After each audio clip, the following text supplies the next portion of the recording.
Hello and welcome to Off the Fence, a podcast where we deconstruct difficult decision making to try to figure out what keeps us stuck and, more importantly, how do we get unstuck. I'm your host, Karen Covey, a former divorce lawyer, mediator, and arbitrator turned coach, author, and entrepreneur. With me today, I have the pleasure of speaking with Jeannette Seibly. Jeannette is an award-winning talent advisor, leadership results coach, and business author with over 32 years of hands-on experience. But she started when she was 2, so she's very young. Her expertise helps leaders and bosses refine their hiring, coaching, and management practices and achieve their intended results. Along her journey, Jeannette has guided the creation of millionaires and numerous six-figure earners, all while championing those ready to elevate their game to new heights. Her newest book is Get Your Brag On. Jeannette, welcome to the show. Thank you. It's a pleasure to be here.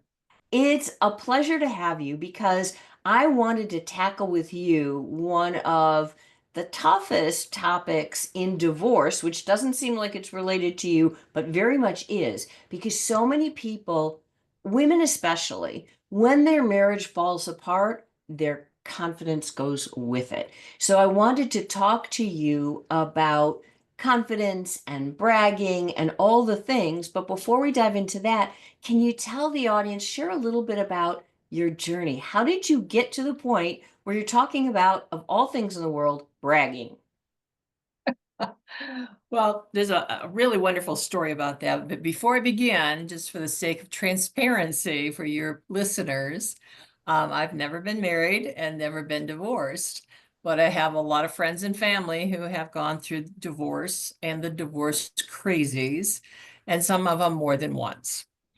So I'm not a divorce professional like you are. However, I do work with a lot of business professionals.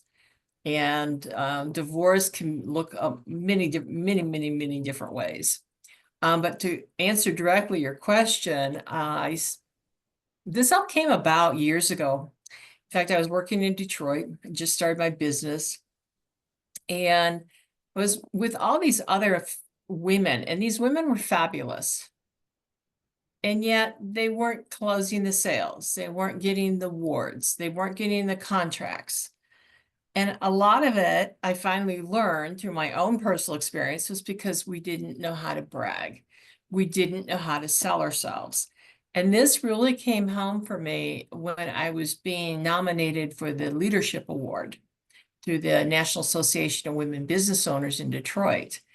And the PR firm that was working with me kept saying, we need something more specific. We need something more specific. And I'm like, I don't know what to do. And it was interesting because from all of that and all that observation and having worked with so many business professionals and people who were unemployed or underemployed, or people wanting contracts and really taking them through the steps, it made a big, huge difference in them with their self-confidence and their self-worth. Because as you know, better than me, divorce can be very detrimental. Not that we don't have similar experiences out there. You know, if we have a partner that embezzles money from us, or we are in a dysfunctional family, or something of that nature, yes, that can be very crisis, like a crisis.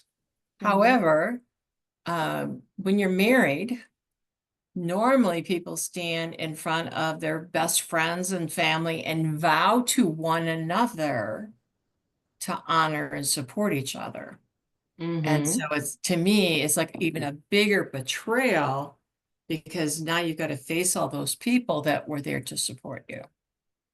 Yeah, and how does that kind of a betrayal or because a lot of my clients, they might have been the one who had to finally make the decision to end the marriage. So they, in a lot of ways, feel like they are the betrayer, even though it takes two people in a relationship to contribute to the breakdown of that relationship. So it's not like it may have been their decision, but it's not like it was all of their air quotes fault, right? That they were the only one at play. But how does that affect their self-confidence?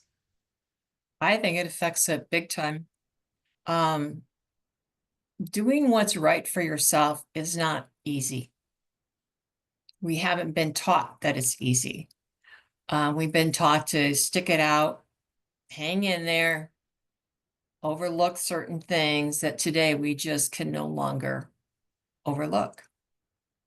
Betrayal, embezzlement, what have you. I mean, it happens in many different genres, but in a divorce, there's that trust, Yeah. that we had that's now irrevocably broken, because even if you manage to get back together and stay married, you're never going to forget that. And I think one of the things that, and I've seen this with friends, where they just want the other person to change. If they would just change, then everything would be fine. Mm-hmm. It's like in business. If the employee would just change, then I wouldn't have frustrating, sleepless nights, as a boss. Well, you can't change other people. You can only look within yourself. And that's where the brags exercises that I created for the book make a difference, because a lot of times we're just not present to what we have achieved. We get so focused on the negative that's going on in life. I mean, I'm just as guilty. Yeah. I mean, I think that's the way the human brain is wired. It's wired to keep us safe so that we survive, so that we pass on our genetics. I mean, from a biological, neurological standpoint, life is very simple. However, the way that affects us on a day-to-day level and how we go about functioning in the world can be very, very different. So it gets in our way. So let's talk about someone who, for whatever reason, doesn't have that self-confidence. Or here's another thing, maybe they've been taught their whole life that bragging is bad. You shouldn't brag about yourself, right? Because that's not polite. What would you say to someone like that?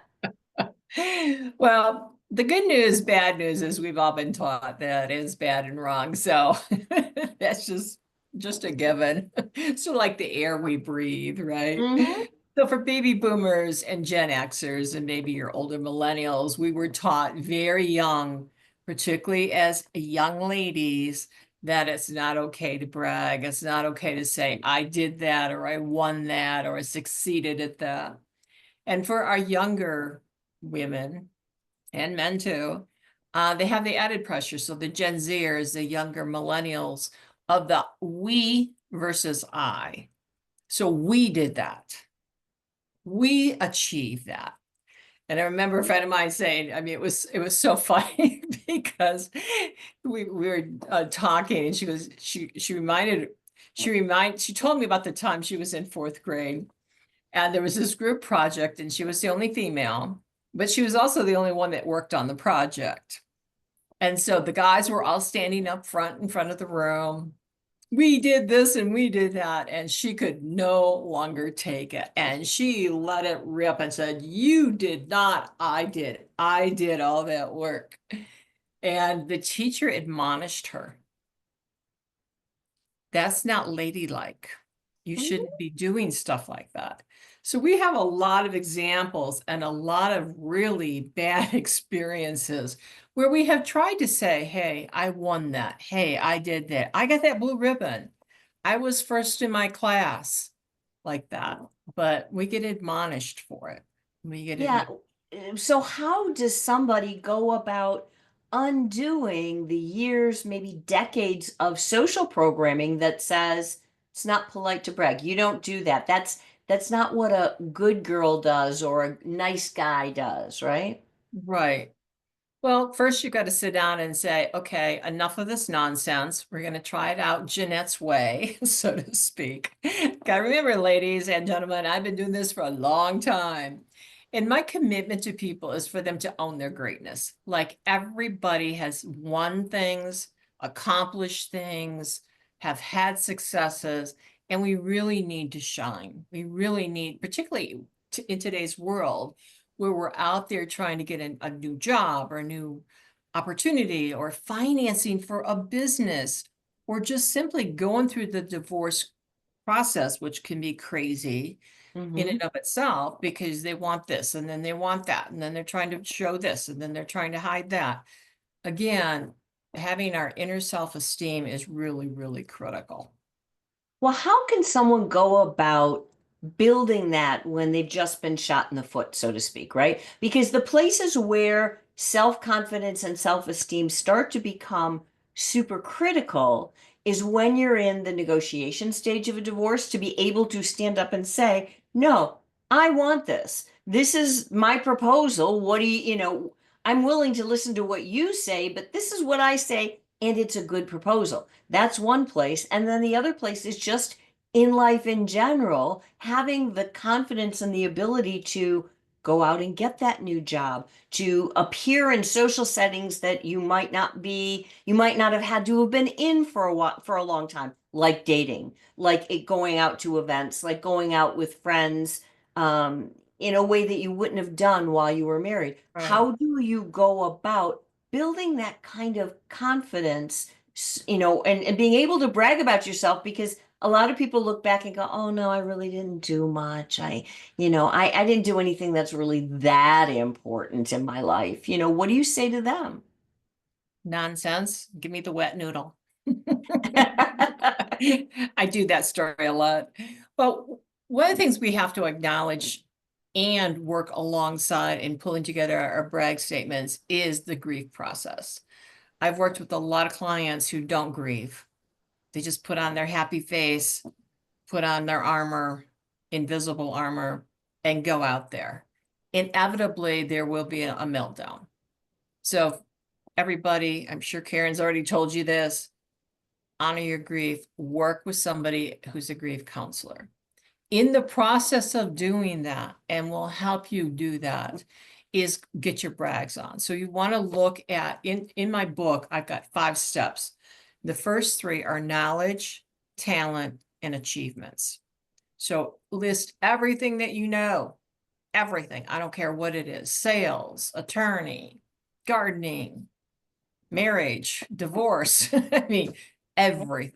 Like really get it out, and just do it in 1 or 2 words. And that in and of itself, it's like, oh, whoa, I know all that stuff. Oh, okay. And sometimes people stop after writing down 1 or 2 because they get caught up in their head. They got their mom or their teacher on their shoulders saying, no, no, no. So you want to just say, thank you for sharing, go away. Right. Then the next column is talent. And what you do is you take each area of knowledge. So say for myself, assessments. And then the talent would be hiring, coaching, managing, leadership development. Again, use 1 or 2 words and use a verb to describe each area of knowledge. And all of a sudden people are just starting to go, oh, I, I can do that. And it's even better if you can work with a friend, because they go, well, remember that? Oh, how about this? And that's a great way to say, oh yeah, because a Yeah. lot of times we get caught again up in that head, up in that swirl, because conditioning, social conditioning, parental conditioning, what have you, can be very, very powerful. Yeah, I love Now, that because friends, they're more apt to tell you what they see and remind you of who you are more so than you would think yourself. So I love that. Keep going. okay, the next is the secret sauce. This is where the rubber meets the road. So for example, well, first let me tell you what you need to do, and then I'll give you an example. So, the achievement has to be 2 numbers. You can't just say, well, I've spoken with 100 people. Okay, well, that's nice. But what was the result? The result is the secret sauce. The result is where all of a sudden the energy, like last week I was doing this Get Your Brag On workshop, and the energy was like here. And then by the time we left, you could just feel it.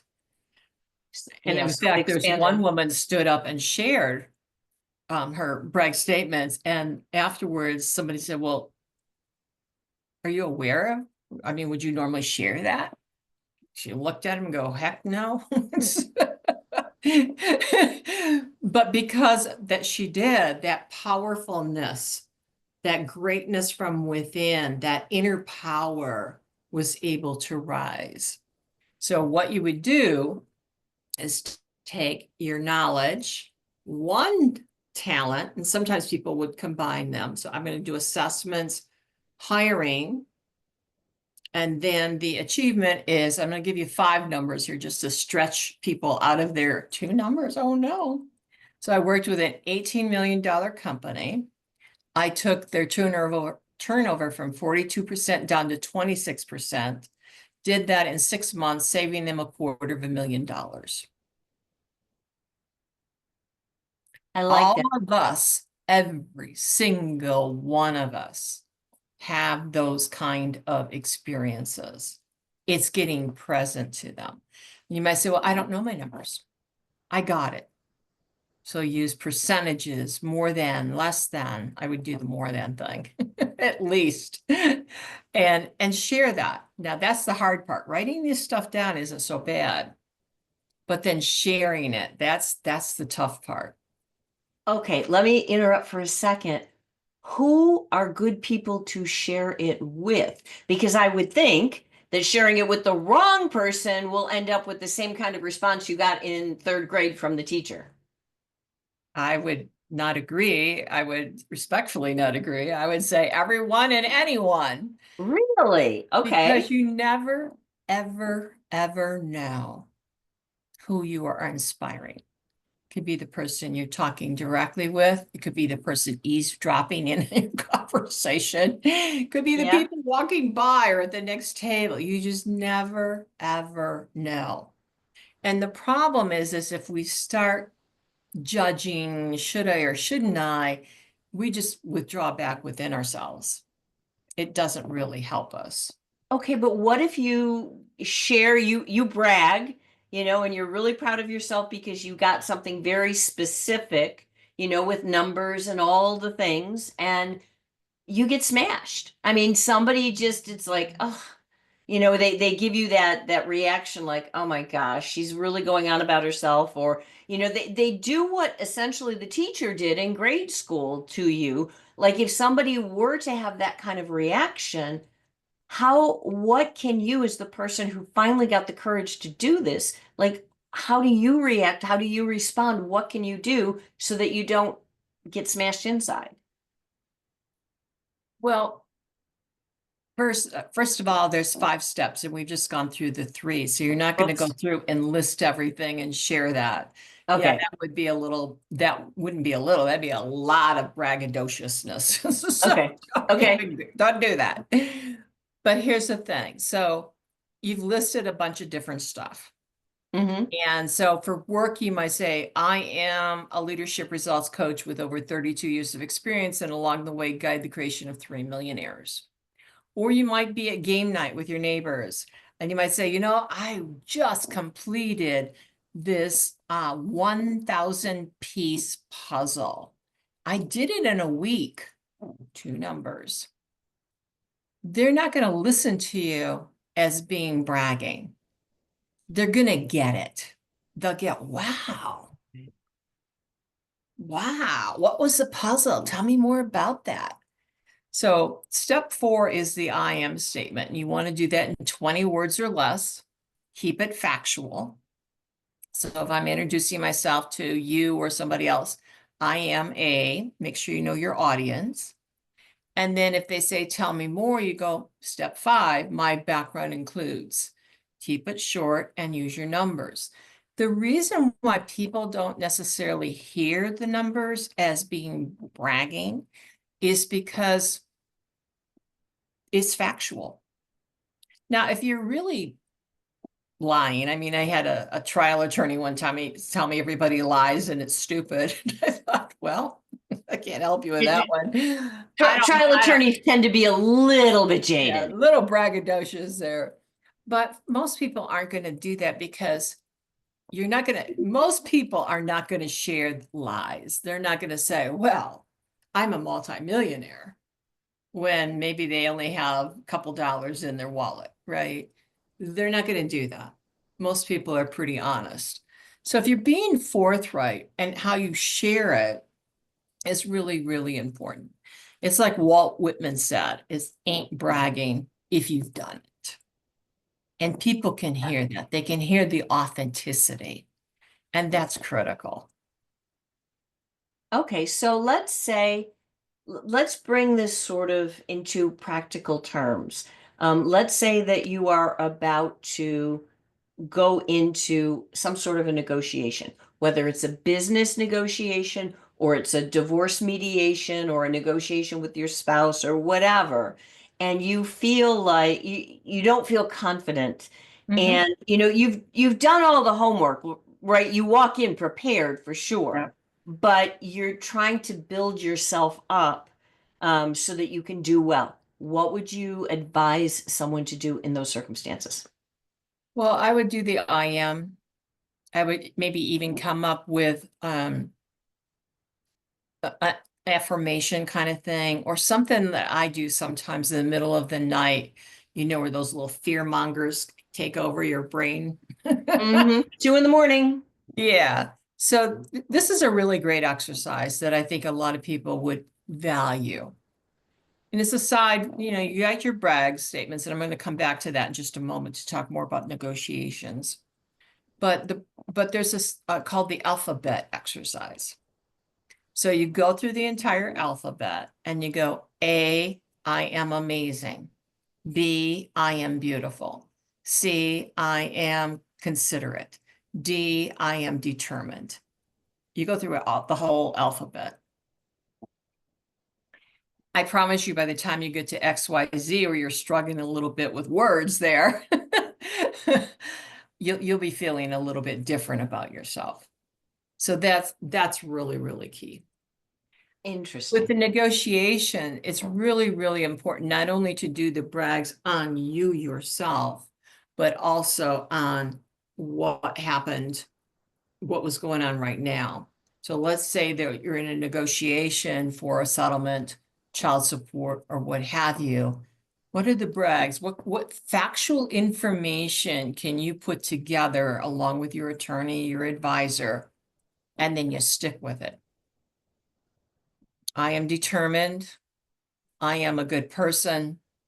I have integrity, whatever those words are. And you might have this little thing in the back of your head saying that throughout the entire negotiation, because as you know better than me, they can be very contentious.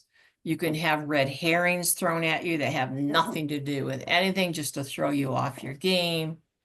Know what you've done, know what you brought to the marriage, know whatever the agreement was, et cetera, and have an attorney that is in your court. Yeah, it sounds like a lot of this is tied in with your own sense of self-worth, Yes. which can take a hit in divorce for sure. So it sounds like before people go into a negotiation, there's probably a fair amount of work that they need to do to build themselves back up again. Yeah. I would agree. Advocacy starts with you, or not you, but you meaning within yourself. Yeah. That inner power is critical. And you cannot rely on your attorney or your therapist or your clergy or whomever place of worship to do that, or even your best friend to do that for you. That's why it's very important to go through the KTAs and just keep writing. Don't get caught up in your head. Just the fact of doing that. There's some exercises in the back of this book about like what I just shared with you with the alphabet. If you only Hmm. do that every single night, you're going to be feeling better gradually. One of the things I had to learn early on when I was in between jobs, and it was hard. It was hard to be in between jobs. Back then, it was 30 and out. You went to a job, you worked there for 30 years, and then you retired. Well, that wasn't going to happen in my case. That's why I Yeah. started my own business, right? But my point being is everybody has gone through some humiliating circumstances. fear-based, anger, what have you. And that's why it's important to work through that grief, like critical. But do the writing, create your own journal.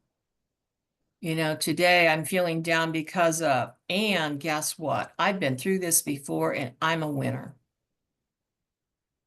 Yep. That's the kind of stuff you need to do. But is it bragging? Absolutely. Do I applaud you? Absolutely. Will other people applaud you? I think they will. Because it really, the more confidence, the self-worth, the advocacy, the owning of your inner power and your greatness, and then putting a voice to it, it's priceless. I'm curious, are there any circumstances where you wouldn't want to brag, where it could hurt you, or is this a skill that it's going to serve you well no matter what you're facing? Well, clearly, if somebody's needling you for more money, you don't want to be telling them and bragging that you have more money. I mean, that would be the obvious one, or Yeah. letting the judge know, hey, no problem, I can go get a job making 100 grand more a year. Yeah, I wouldn't advise that either. So yeah, that would, and I'm sure the attorney wouldn't let the person speak anyway. At least I hope they wouldn't.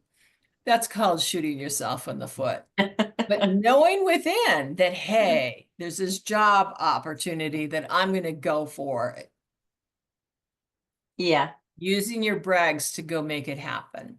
It was interesting. I remember this woman telling me a story years ago where she was working with a woman who was really, really good at what she did. And there was this job posting for, I mean, it would have given her more money, more prestige, everything. And so the woman, she says, hey, why don't you go apply? Oh, I just couldn't. I just couldn't do that. Me? And so she finally, just probably just to get the person off her back, went and looked at the job description and said, oh, I've not done all that stuff. And the person who was telling me the story said, well, there's a lot of men who haven't done all that stuff either. Maybe one or two, maybe 3 of the 10 things, but they would go for it.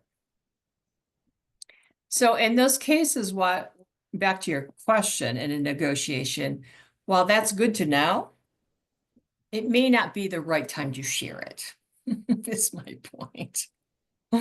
That's true, but again, to your point, I mean, I find it fascinating because you're not the only one I've talked to who, has said something like this, that we as women are socialized to not go for things because if I can't check every single box, then I'm not qualified, using air quotes, qualified, and therefore I'm not even going to try, right? So, and whereas men don't seem to have the same restrictions, right? They're socialized to just go for it no matter what, and you'll figure it out as you go. So, if you happen to have been the kind of person, male or female, who feels like, well, I don't have every single qualification, therefore I cannot do this, what would you say to that person, and how do they, like, there's a difference between bragging and lying, right? How can they Exactly. present themselves so that they're confident but not overstating the truth of what their qualifications are? Well, I think it gets back to what I outlined were the 5 steps, like go through them. It's not something you need to share with anybody. Just go through them like you do a private journal, like go through that. Mm-hmm. And then work with your attorney and listen to what he or she says. Sometimes we want to tell everything because that's the way we are. And it's like, that's called being stupid, right? You don't tell everything. Um, and the men are not afraid to withhold, certain critical stuff if it's in their favor. Now, not all men, and this isn't male bashing. So for guys listening, I'm not bashing you at all. A lot of my clients are men. But a lot of times you don't tell all, and women have this need to tell more than maybe they should. Yeah. And sometimes they do it for a variety of reasons. They talk too much, and men can do the same thing. or they're not feeling good about themselves. So this is a way for me to feel good about myself. I'm going to tell you everything. So Right. again, if you've been doing your KTAs, you've been doing the alphabet, you've been doing the journaling, chances are you have found a center within yourself that is much calmer, much more at peace. You trusting the attorney to do his or her job on your behalf. And Right. so I think it's the thing called, and sometimes I have trouble with this myself, called trust the process. It's like, well, no, I want it and I want it now. I want to know the end result. I want it now. Yeah. Well, and I had a counselor tell me this one time. I used to want to smack him. It's like, what in the world? I got all that, but what about now, And that's where, again, really going within, really honoring that inner confidence, that inner power, your self-worth, because again, it's a process. And there's been studies done, for example, like where people who are unemployed, who Hmm. literally journaled for 6 months and then went back and looked at where they started, could see a major difference. Same thing would be going through a divorce or any other struggle, because there's a lot of struggles out there today. We have the natural disasters. We've had a lot of people having to file for bankruptcy. Family dysfunction is becoming even more of a bad thing that's been happening. Hmm. Again, it's like honoring ourselves. You can only do what you can do. Yeah. And I think you make a really good point too. In any kind of negotiation, it's know when to shut up, right? Because Absolutely. it's when you get diarrhea of the mouth and you just run on and run on, that's when the shooting yourself in the foot happens. And normally it happens because of a couple of reasons. Either we're nervous and we're just trying to fill the space with something, or we're not confident.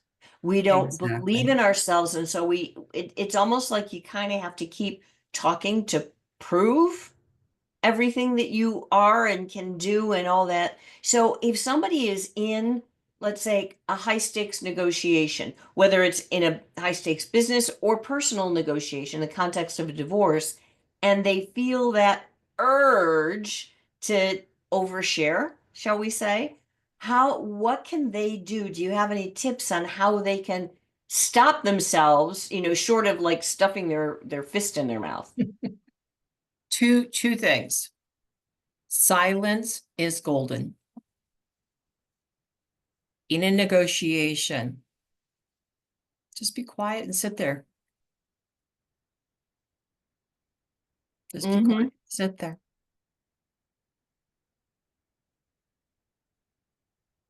Notice how hard that is for people. Yeah, I mean, Because like I whoever's just listening let it going, be okay, I quiet. got the silence. Tell me more. Yeah, yeah, yeah, yeah. And then the second piece is we have a problem. A lot of people have this problem called editing ourselves while we talk. And that's where we get ourselves in trouble.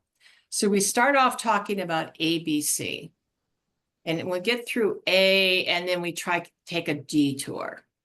And then we might or not come back to B. And then if we could, we might take another detour. And that's the water of the mouth that you were just mentioning, where we get ourselves in trouble. That's where, if you can do it when you're practicing 20 words or less, and I'm sure that a lot of, in trial work, I mean, you see this on TV or read this in book, only answer the question, and then they Yep. take them through it. So I'm assuming that they do something similar in divorce work. And it's important that you understand that you're not there to train them on everything or tell them everything that's involved. Answer the question, be quiet, silence is golden. They will probably share something inadvertently that you can then use. Yeah, that makes all the sense in the world, and you're 100% right. Training someone or prepping them for trial or a deposition or any place where they have to talk and their words are going to matter and could potentially be used against them.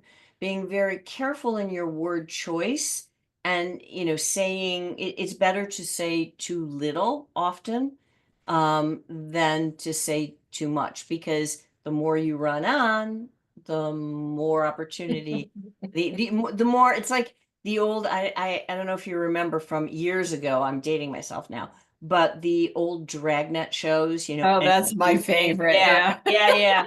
Anything you can say can and will be used against you in a court of law. I mean, it comes the legal Miranda warning, but I remember it from those TV shows, and so you just like be quiet, you know? Yeah, nothing but the facts, ma'am, is I think Exactly. There one of you the go. other sayings. Yep, nothing but the facts. And So, there's one other thing that just popped in my head was a lot of times in this situation, it's ego clashing with ego.